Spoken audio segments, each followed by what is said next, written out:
Olá, amigos! Sejam muito bem-vindos. Eu sou Marcelo Santos, professor e enfermeiro, e esse é o canal Papo Reto com Marcelo Santos. Mais uma vez, gostaria de agradecer imensamente a sua presença no canal, fazer o convite para que se inscreva, curta e compartilhe os vídeos nas redes sociais. Sua participação, seus comentários, suas dicas, seus pedidos de vídeos são extremamente importantes e nos motivam a criar um conteúdo de mais qualidade a cada dia. Então, dando prosseguimento à nossa discussão, a nosso bate-papo, vamos continuar falando sobre administração de medicamentos. É um tema importante, é um tema de extrema relevância dentro da nossa atividade fim, que é o cuidado ao paciente. Então, hoje vamos falar sobre os conceitos farmacológicos e dar uma introdução sobre alguns termos técnicos, alguns conceitos específicos, para que possamos construir cada vez de forma mais intensa, mais sólida o nosso conhecimento acerca desse tema. Quando o profissional médico, enfermeiro, fisioterapeuta, nutricionista, um profissional da área multidisciplinar em saúde escolhe, aborda um tratamento específico, ele pode adotar N fatores. Dentre eles, a utilização de drogas, de medicamentos, de fármacos, para tentar fazer a prevenção, o controle ou buscar a cura daquele processo patológico. Então, qual é a fonte desses medicamentos, desses fármacos escolhidos como viés de tratamento do paciente? Então, você tem plantas, a partir de vegetais você pode sintetizar em laboratório, ou fazer xaropes, emulsões, infusões e tratar determinadas doenças através de plantas. Animais, você pode utilizar alguns hormônios específicos de alguns animais, você pode utilizar alguns anticorpos específicos de determinados animais que reagem a determinadas toxinas para que você produza uma vacina ou um soro, algum medicamento que vá combater determinada doença. Através de minerais, vitaminas ou manipulação sintética de substâncias químicas em laboratório. Então, as fontes dos fármacos são essas: plantas, animais, minerais, vitaminas e sintéticas. E a dose? Quando você administra uma medicação, essa medicação ela vem lá acompanhada de uma miligramagem, de uma quantidade, de uma unidade de medida que vai representar a dose daquela droga que vai ser administrada no paciente. É um tema importante, é um conceito importante que devemos ter sempre em mente. Então, dose é a quantidade de uma droga ou fármaco administrada no organismo a fim de produzir uma resposta orgânica ou efeito terapêutico, uma resposta biológica. Então, quando você administra uma determinada dose, você espera que aquela quantidade do medicamento no organismo do indivíduo faça com que haja respostas orgânicas, respostas biológicas, de modo a suprimir determinados sinais e sintomas ou chegar à cura terapêutica daquele problema. Uma vez definido dose, existem outros subconceitos relacionados à dose que precisamos ter em mente. Primeiro, dose de ataque. É a dose inicial da abordagem farmacológica dentro da proposta terapêutica traçada pelo profissional de medicina. Imagina a seguinte situação: você admite um paciente com uma sintomatologia sugestiva de um processo infeccioso em curso. O profissional médico avalia, solicita exames laboratoriais que confirmam o diagnóstico. Ele prescreve um antimicrobiano. Então, aquele antimicrobiano, independente de se hora cheia ou não, ele deve ser administrado naquele momento, para que você inicie, através da dose de ataque, um processo de uma abordagem farmacológica, medicamentosa, de modo a iniciar um processo de cura do indivíduo. Então, a dose de ataque é aquela dose inicial, que tem como objetivo biodisponibilizar um percentual X a nível plasmático daquela droga, para que os sítios específicos reajam e comecem a combater aquele processo infeccioso. Então, dose de ataque é muito importante. Na vivência profissional, a gente percebe muito disso. Você admite um paciente num horário que não é o protocolar da instituição de administração de medicamentos, e você espera uma variação de tempo, um delta T, até que aquele momento pré-estabelecido de maneira institucional, ou mesmo por vícios profissionais, você faça a medicação. Situação: admite-se um paciente às 9 horas da noite. Só que a próxima abordagem de administração de medicamentos da enfermaria é às 22 horas. Ou seja, o paciente fica 1 hora descoberto do tratamento medicamentoso porque você abdicou, você postergou a dose de ataque. Isso pode comprometer de maneira bem significativa a toda a terapêutica proposta pelo médico. Então é importante. Dose de ataque é um item importante dentro da abordagem farmacológica. Dose de manutenção é a dose necessária para manter os níveis plasmáticos desejáveis do princípio ativo do medicamento na corrente sanguínea e nos tecidos durante o tratamento. Ou seja, faz-se a dose de ataque, oferece lá um percentual a nível plasmático daquela droga para o paciente, mas você precisa oferecer de forma regular, de forma espaçada, respeitando o espaço de tempo, doses para que você mantenha os índices, os percentuais plasmáticos daquela droga circulante. Então, a dose de manutenção é isso, é você fazer a continuidade do processo terapêutico. Muito associado à dose de manutenção, tem um termo específico chamado de meia-vida, que é o tempo necessário para que a concentração plasmática de um determinado fármaco seja reduzida pela metade. Então, meia-vida, metade. Então, é o tempo que aquela droga vai ser metabolizada, excretada pelo seu organismo, de modo a ficar lá taxas, índices de 50%, a metade biodisponível. Então você precisa ter uma plenitude da dose. Então você, nesse processo, esse conhecimento que vai te capacitar, que vai colaborar com que você faça um aprazamento adequado. Porque você precisa conhecer a meia-vida do medicamento, da droga. É por isso que o médico lá determina de 8 em 8, de 6 em 6, de 2 em 2, de 2 em 12, de 24 em 24 horas, porque os índices plasmáticos, projetando a meia-vida da droga, ele vai de maneira gradual e sistemática, reduzindo até ficar na metade, que é meia-vida. Então, a situação hipotética aqui que nós trouxemos para discussão, para debate, é a administração da dipirona no paciente com quadro de dor. Então, você administra às 8 da manhã, o paciente está com 0% da dipirona na sua corrente sanguínea, no seu plasma. Quando você administra esse percentual endovenoso, tá? Esse percentual migra para 100%. E o delta T, conforme o delta T vai passando, vai se alongando, o tempo vai passando, a droga vai caindo, vai perdendo efeito terapêutico. Então aqui, ó, 2 horas após a administração, por ação da meia-vida, a biodisponibilidade cai para 50%, a metade. Então, a importância de você respeitar o aprazamento, administrar as medicações, administrar os medicamentos com intervalos regulares. Ah, Marcelo, mas eu esqueci de administrar meio-dia porque eu estava corrido plantão, teve um óbito, teve uma parada e só administrou às 16. Comprometeu o tratamento do paciente. Não importa. De 4 você alterou para 8 horas o intervalo, o delta T. E você deixou o paciente em 0% novamente. Porque conforme a meia-vida vai passando, o percentual da droga vai diminuindo. Então, não é justificativa. Então, você prejudica todo o processo terapêutico. E dose mínima? É a menor dose de uma droga necessária para produzir um efeito terapêutico. Então, efeito terapêutico é aquela reação esperada do organismo do paciente mediante a utilização de determinados medicamentos. Então, se você tem uma dose mínima que vai te garantir um efeito terapêutico, essa dose está dentro do processo de segurança, é a dose mínima. Assim como a dose máxima, é a maior dose que vai produzir um efeito terapêutico. Eu poderia falar para vocês da dose mínima de uma subdose. Então, o paciente está sentindo dor. Então, o médico vai lá e prescreve morfina para ele.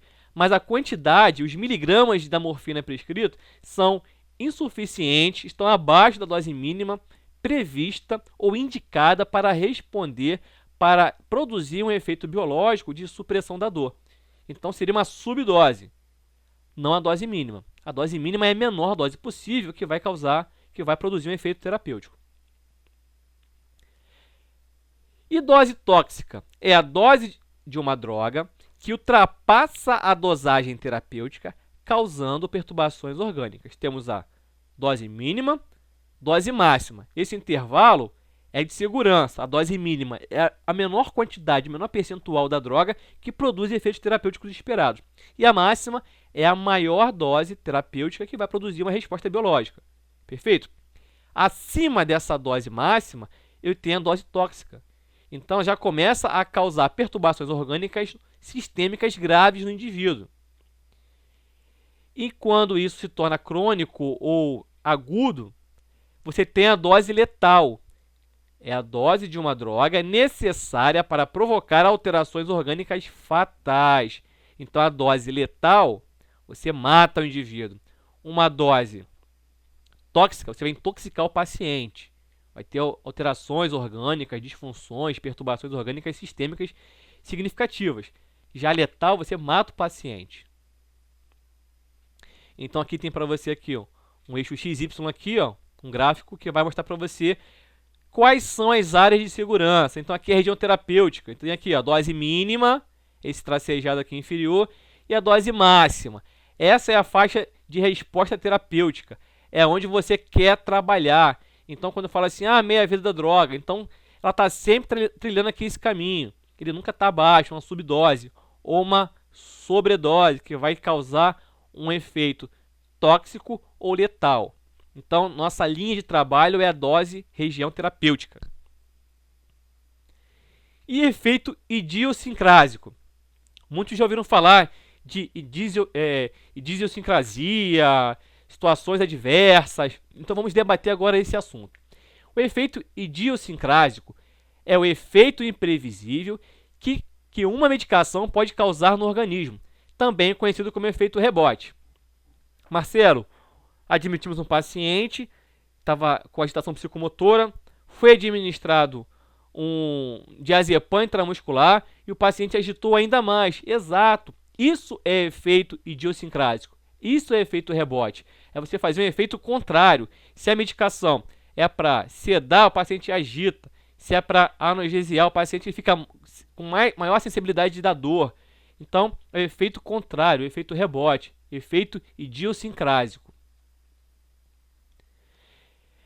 Por definição, efeito rebote significa a produção de sintomas opostos aumentados quando terminou o efeito de uma droga ou o paciente já não responde à droga.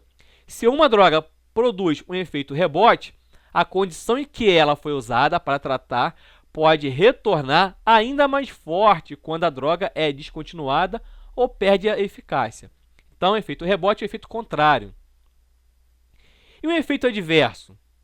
Um efeito adverso é uma reação cuja natureza ou severidade não são coerentes com a proposta terapêutica, ou seja, inesperada de acordo com as características do medicamento. Então, o efeito adverso não é um efeito rebote, não é um efeito contrário. Por exemplo, um efeito adverso do Digesan é uma resposta piramidal. O paciente agita, fica inquieto, fica ansioso, fica taquidispneico, taquicárdico. É um efeito adverso. Não é um efeito rebote, não é um efeito idiosincrásico. Não podemos confundir. Uma reação alérgica acontece quando a medicação administrada provoca uma sensibilização imunológica à dose inicial. Com a repetição da administração do medicamento, o paciente desenvolve uma resposta alérgica.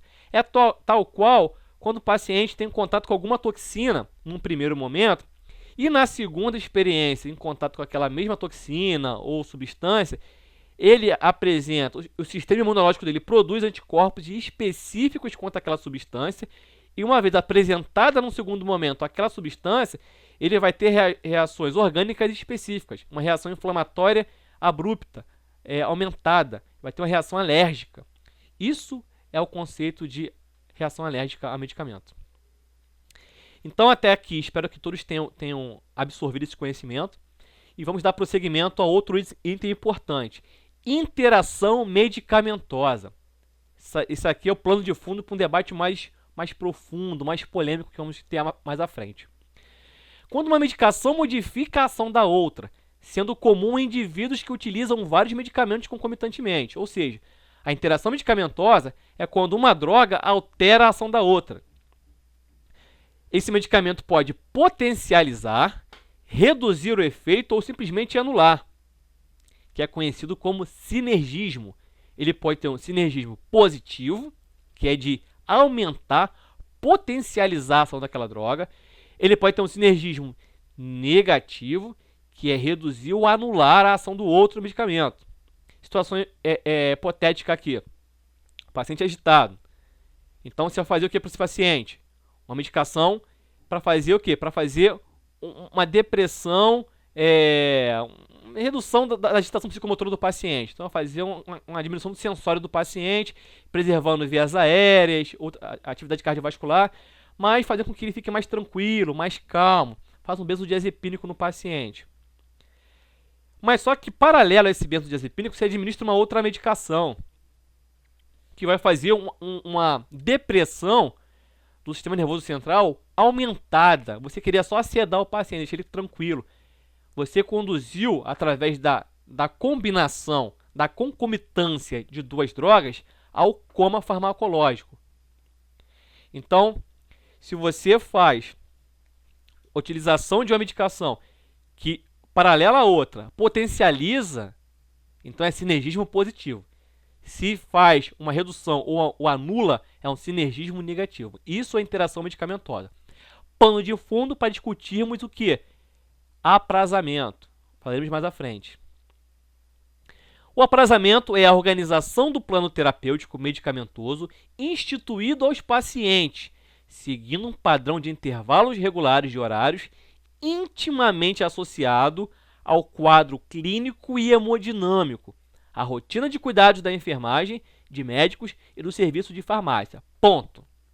Ponto-chave para a discussão. Quando eu falo de aprazamento, o que interessa para mim é o meu cliente, meu paciente. Não é a rotina institucional. Ah, porque aqui a gente faz 14, 22 e 6. Quando é 8, 8, 14, 22 e 6. Independente da droga administrada. Não! Existe um processo chamado de interação medicamentosa. Você tem que observar, entender, interpretar, diagnosticar essa situação, para que a falha no aprazamento não comprometa a terapêutica e venha também comprometer o quadro clínico e hemodinâmico do seu paciente. Então, o aprazamento ele não deve ser baseado, norteado por situações institucionais, por padrões institucionais. Ele deve ser observado, respeitado ao quadro clínico e hemodinâmico do paciente, do seu objetivo fim.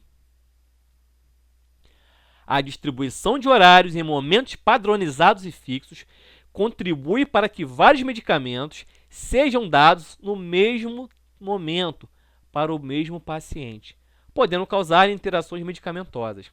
Então, quando você distribui o horário, seguindo padronizações institucionais ou conceitos fixos, você acaba prejudicando o processo terapêutico, fazendo uma interação medicamentosa e levando o paciente a determinados riscos, que é importante você evitar essa abordagem. Trouxe para vocês aqui um exemplo. Então, um paciente hipertenso, ele apresenta um pico hipertensivo, foi admitido conosco e o enfermeiro aprazou da seguinte forma: captopril 25 mg de 8 em 8 horas. Ele foi lá e 14, 22 e 6, porque é padrão, ele aprendeu assim. Aí, lembrando, o captopril é um medicamento que é uma enzima conversora de angiotensina. Então, ela vai inibir a enzima conversora de angiotensina. Aí depois vem com hidroclorotiazida, que é um diurético, de 25 mg, também de 8 em 8. Aí o cara vai lá e 14, 22 e 6. Perfeito. Então, é um diurético, ele vai estar urinando mais, diminuindo o volume, menos volume sanguíneo circulante. Ele perdeu água na urina, filtrou mais, menos volume circulante, tende a ter menos pressão interna nos vasos sanguíneos, as artérias. Então, a pressão tende a diminuir. Todavia, antes você tem um captopril que você já administrou no mesmo horário, 14, 22 e 6. Não satisfeito, tem outro diurético de alça, o Lasix, a furosemida de 40 mg. Aí tem um horário diferenciado, de 12 em 12. Mas o padrão, quando é de 12 em 12, é 18 e 6. Aqui, ó. 6, 6 e 6. Observem aí. Não satisfeito, tem um atenolol, um beta-bloqueador. Então, de 50 mg, também de 12 em 12. Como é protocolo, padrão, eu vou lá e 18 e 6. Aí vem outros índices da prescrição, outros itens. Uma dieta hipossódica, que é a cargo da nutrição, um balanço hídrico de 12 em 12. Como tudo é padrão nessa instituição, vai 18 e 6. O que está errado aí? Medicamentos antihipertensivos no mesmo horário. Isso é grave. Isso é uma falha técnica grave. Erro no aprazamento, na interpretação, na falha no conhecimento de farmacologia. Então, isso é errado. Isso pode causar uma hipotensão no seu paciente. Pode parecer uma coisa simples, mas às 6 da manhã, paciente sonolento, você administra 3 medicamentos no paciente pela manhã, ele vai levantar, faz um quadro de hipotensão ortostática, faz uma queda da própria altura, faz um TCE, um traumatismo crânioencefálico. Caramba, ele entrou por um quadro de pico hipertensivo e foi parar no CTI porque ele caiu, bateu a cabeça e fez um traumatismo craniano por falha, por falha de conhecimento técnico, de farmacologia, erro de administração de medicamentos, de aprazamento, coisa básica. Então, é importante que saibamos, que possamos ter a gama de conhecimento importante e específica para que você, profissional de enfermagem, estudante de enfermagem, não cometa esse tipo de erro. Perfeito? Então, pensamento crítico, para finalizar essa videoaula. Qual a importância do conhecimento acerca da administração de medicamentos? Foi o que nós falamos agora há pouco.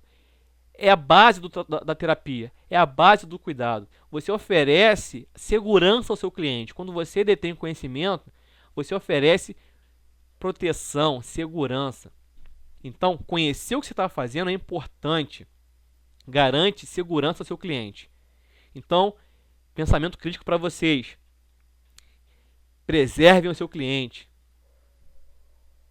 Se autopreservem. Preserve o serviço que você presta ao cliente. Faça algo da melhor maneira possível. Sempre norteado, alicerçado, protegido pelos conhecimentos. Se você tem dificuldade, não tem certeza, não faça. Não realize. Peça ajuda à supervisão do profissional enfermeiro. E você, enfermeiro, se eventualmente não se sentir confortável, seguro, peça a colaboração do médico prescritor ou de um colega enfermeiro, mas faça o correto. Vamos absorver essa informação, ter esse pensamento crítico sempre na mente de vocês, porque é isso que vai garantir a segurança ao nosso cliente. Agradeço a presença de vocês no canal. Novamente, convido para que se inscreva, curta e compartilhe os vídeos nas redes sociais. Em breve estaremos disponibilizando mais vídeos acerca desse assunto. Um forte abraço e até a próxima.